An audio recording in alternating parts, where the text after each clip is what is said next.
ముందుగా బెలనైటిస్ లేదా బెలనోపోస్టైటిస్ అంటే పెన్నిస్ పైన ఉన్న ఈ గ్లాండ్స్ అంటారు హెడ్.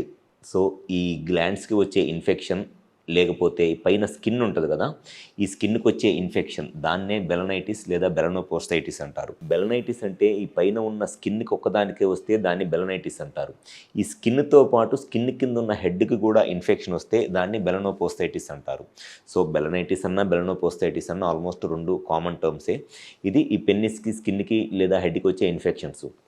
అయితే ఈ బెలనైటిస్ లేదా బెలనోపోస్టైటిస్ లాంటి ఇన్ఫెక్షన్స్ రావటానికి ఒక మెయిన్ రీజన్ వచ్చేసి అన్‌ప్రొటెక్టెడ్ ఇంటర్‌కోర్స్. సెక్షువల్‌గా ఎక్కువ మందితో ప్రొటెక్షన్ ఏమీ లేకుండా ఎవరైతే కలుస్తారో అటువంటి వాళ్ళలో ఈ ఇన్ఫెక్షన్స్ రావటానికి చాలా ఎక్కువ అవకాశం ఉంటది.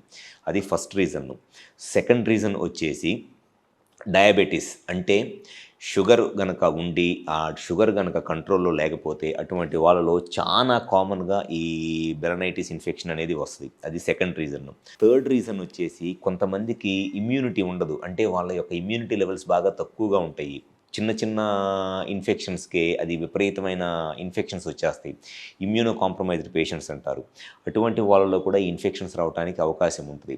అండ్ ఒబేసిటీ గానివ్వండి, లేకపోతే ఆల్కహాల్లు ఇట్లాంటి అలవాట్లు ఉన్నప్పుడు గూడా ఈ ఇన్ఫెక్షన్ ఈ బెలనైటిస్ లేదా బెలనోపోస్టైటిస్ లాంటి ఇన్ఫెక్షన్స్ రావటానికి చాలా ఎక్కువ అవకాశం ఉంటది.